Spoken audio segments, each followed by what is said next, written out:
ইদানিং সুদ কিভাবে বাড়াচ্ছে ভাই দেখেন। এই ভাই এখানে কি করছেন? গরু নেটা আনটা নিতেছেন কেন বুঝলাম ভাই না। এক গাদি টাকা নিয়ে থুয়ে দিয়েছে, আমার টাকাগুলো দেয় না ভাই। আমি এটা নিয়ে এক গাদি টাকা ভাই আমার, আমি না পারি এই ভাই। গরু খুলতে বাধ্য হয়েছি ভাই আজকে। তা গরু খুলতে বাধ্য হয়েছে, তা আপনার কিসির টাকা? 1 কোটি টাকা তো বুঝলাম, কিসির টাকা? এর জন্য আপনি ভাই ওরে দিয়া রয়েছে আমার। ওরা দিয়া রয়েছে। হ্যাঁ, তাই গরু নিয়ে টানাটানি করতেছেন কেন? গরু না নিয়ে কি করবো আমি? ও টাকা দেয় না তো আমার। গরু টাকার গরুটা ওর, তা আপনি কি জন্য নিয়েছেন? কিনেছেন আপনি? আমার টাকা, আমি টাকা পাবো না। টাকা পাবেন বলে গরু নিয়ে যাবেন আপনি? হ্যাঁ তা কি, আমার টাকা দেয় না কেন? টাকা পাবে তোমার দ্বারে?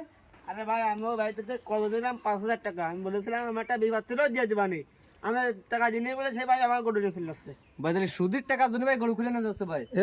এ তো সেই বড় সুদ করে ভাই। বিষয়টা কি এই যে ভাই ওর কাছে আমার এক গাদি টাকা দিয়া ভাই। 1 কোটি টাকা দিয়ে 5,000 মারলাম। টাকা পাবো আছে এমনি টাকা, মানে আমার যা দেয় যে টাকা ওই টাকা দিতেই হবে ওর।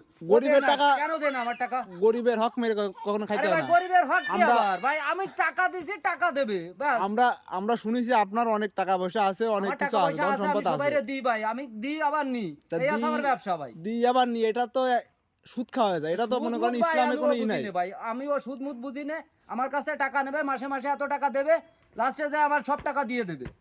আচ্ছা ভাই আপনারা এই ঝামেলা মিটেন, ওর গরু করে ছেড়ে দিন। না ভাই ও গরু ছাড়বো না ভাই, আমি টাকা না দিলে গরু ছাড়বো না। ওর এই 2 বছর ডেট চলে গেল ভাই।